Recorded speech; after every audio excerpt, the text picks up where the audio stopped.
Olá, família! Sejam todos bem-vindos ao estudo diário das Escrituras.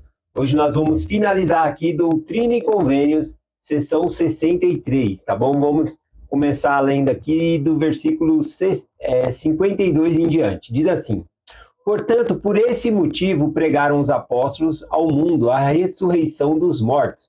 Falando que o Senhor mandou os apóstolos pregar acerca da ressurreição, porque a terra vai ser modificada, nós teremos que ter um corpo ressuscitado e glorificado para viver sobre essa terra. Né? Nessa sessão aqui falou sobre a transfiguração que essa terra vai passar. Essa transfiguração é uma morte e uma ressurreição também, tá bom? E por isso nós pregamos, né, acerca da ressurreição. A continuação diz assim: essas são as coisas que deveis procurar. E falando à maneira do Senhor, elas agora estão próximas em num tempo futuro. Sim, no dia da vinda do Filho do Homem. Ou seja, a ressurreição, né, de todos vai acontecer ali na segunda vinda de Cristo. Né? Aqui também dá uma menção falando que é a primeira ressurreição, né, dos que seguiram a Cristo. Aqui continua. Até aquela hora, ou seja, até a hora que Cristo vinha, até a segunda vinda, até aquela hora haverá virginécias entre as prudentes. Nécio, né, é uma palavra para dizer como se fosse, é muito mais do que louco, né? E é louco aquele que não está esperando Jesus, porque isso seguramente vai acontecer.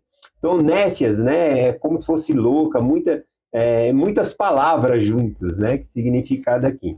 Então, nécios, né, ou seja, as loucas aqui, até mesmo no dia da vinda de Cristo vai haver loucas, né, e prudentes aqui. Naquela hora haverá separação total dos justos e os iníquos. E naquele dia mandarei meus anjos para arrancar os iníquos e arremessá-los no fogo inextinguível. Então aqui, só nesses versículos, a gente já consegue ver algumas parábolas aqui, né? Aqui fala sobre a parábola do trigo e do joio, que é a separação do bem e o mal. Então, a princípio, o Senhor quer que os dois cresçam juntos, né? Nós vimos na parábola do joio e do trigo que os anjos querem ceifar a terra, tirar o joio, e o Senhor fala, não, para que o trigo também não seja arrancado. Deixai que ambos cresçam juntos. Então, mas vai ter uma hora que vai haver essa separação, que é na hora final, né? Na segunda vinda de Cristo ali, vai ter que ver essa separação entre os justos e injustos, tá bom? E aqui falando da parábola das virgens, né? Que até mesmo na vinda de Cristo ainda assim vai haver aqueles que são nécios, né? Que são loucos, né? Que não estão esperando Cristo. Então ele faz referência aqui à parábola das virgens. Então para nós, né? Um aprendizado fácil sobre a parábola das 10 virgens, né? É que as 5 prudentes, ela tinham azeite extra, tá bom? E as 5 nécias, como dito aqui nessa frase, ou loucas, né? Elas não tinham azeite a mais. Então, nós podemos colocar que aquelas que são prudentes, elas fazem algo a mais. Né? Elas levaram suas lâmpadas com azeite, mas elas tinham mais azeite, elas fizeram algo a mais.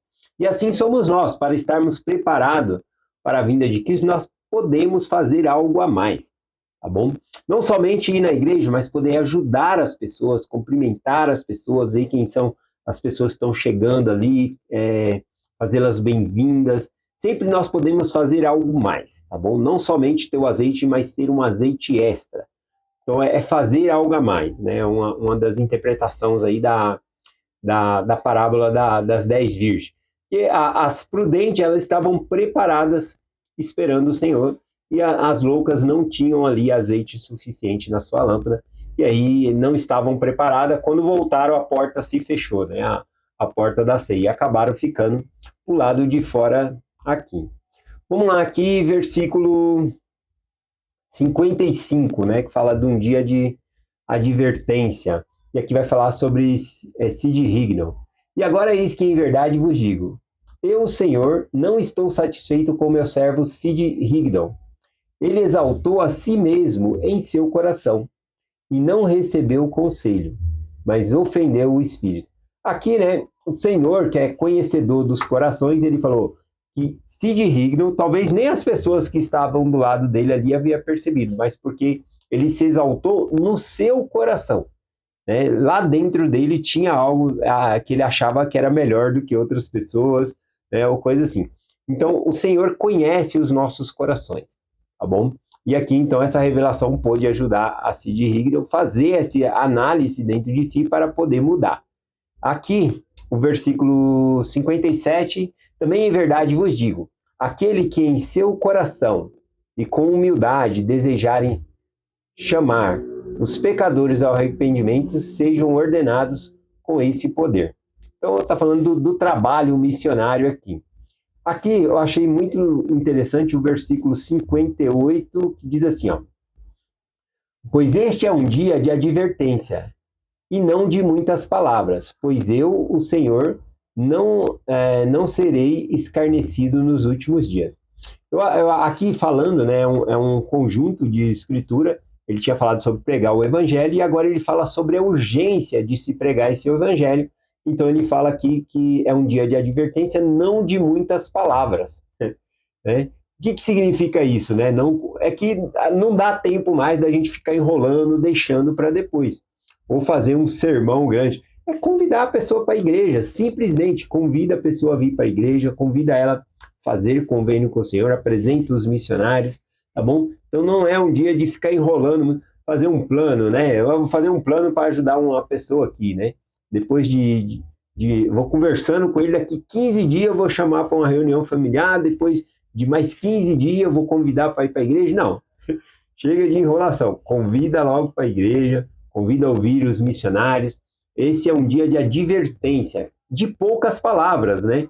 Então, o significado desse poucas palavras aqui, eu coloquei aqui, né? Frases que significa que a urgência, poucas palavras, né? Diz aqui, ó, estou com pressa, preciso ir rapidamente, vamos lá, temos que correr, né? Não posso me atrasar, ou seja, tem que estar preparado. Precisamos de um pouco mais de velocidade, tá bom? Então, fazer com mais velocidade significa urgência, tá bom? Não significa que temos que fazer as coisas correndo. Bom, eu peguei até algumas frases aqui para interpretar isso, né? Tem aqui a Marilana Luz. Marilana Luz, né? Ela escreveu essa frase aqui, ó. Quem tem pressa de chegar, perde a beleza do caminho. É verdade. Se você está com... Um exemplo disso. Você está com pressa porque você está atrasado para ir para a igreja, aí você vai passar por pessoas que você pode ajudar, mas se você está com tanta pressa, você está tão focado em chegar lá que vai esquecer as outras coisas. Né? Você está tão focado em chegar na igreja que você não vai reparar que tem alguém que está triste, que está precisando de uma conversa. Então, a pressa de chegar não significa a gente perder a beleza do caminho. Aliás, é no processo que nós devemos nos focar, tá bom? Por exemplo, eu peguei aqui uma outra frase da música da Ana Vilela, Trembala. Eu gosto demais dessa frase aqui. Nessa música diz assim, ó, não é sobre chegar no topo do mundo e saber que venceu. É sobre escalar e sentir que o caminho te fortaleceu. Então é no processo que nós vamos crescer, em ajudando outras pessoas, tá bom? Então, pressa sim, mas não no sentido de não olhar para o lado e não poder ajudar as pessoas, porque é justamente no processo. Isso, inclusive, pode ser algo natural nosso, de conversar com as pessoas sobre o Evangelho. Quando alguém lhe perguntar como foi seu final de semana, fala do domingo, fala de algo que você gostou, tá bom? Da primária, alguma coisa assim. Isso vai ajudar as pessoas a conhecer melhor o Evangelho. Vamos lá aqui para o versículo 59 ao 62. Diz assim, eis que eu sou de cima e meu poder jaz embaixo. Eu estou sobre tudo e tudo através de tudo e penetro todas as coisas. E vem o dia em que todas as coisas me serão sujeitas. E eis que eu sou o alfa e o ômega, sim, Jesus Cristo. Quando ele fala que todas as coisas serão sujeitas a ele, é que todas as coisas já são sujeitas a Deus, tá bom? Todas as coisas obedecem a Deus no comando, até o diabo, né? Se ele mandar no diabo, o diabo tem que obedecer, né? Se for uma palavra de ordem direta e comando, ele vai obedecer.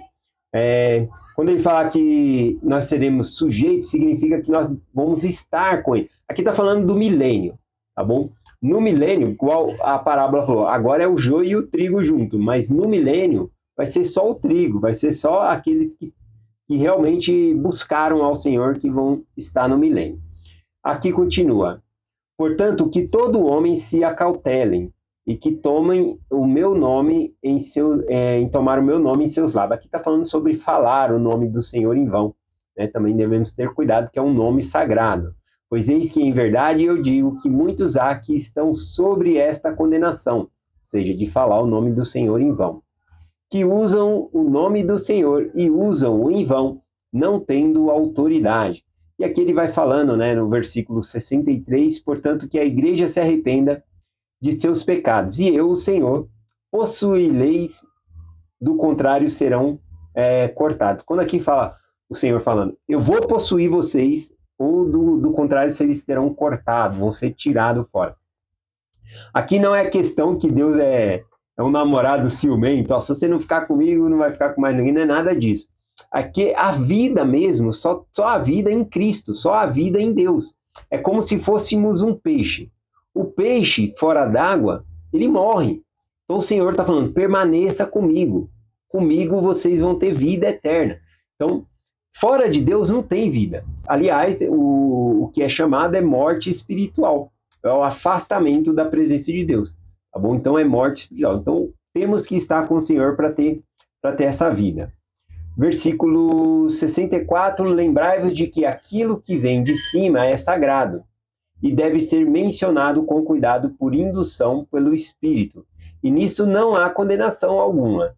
E recebereis o Espírito por meio de oração. Portanto, sem isso permanece a condenação. Então, aqui, falando novamente das coisas de cima que são sagradas, ele está citando o próprio nome de Deus, que é sagrado e não devemos usar de maneira descuidada.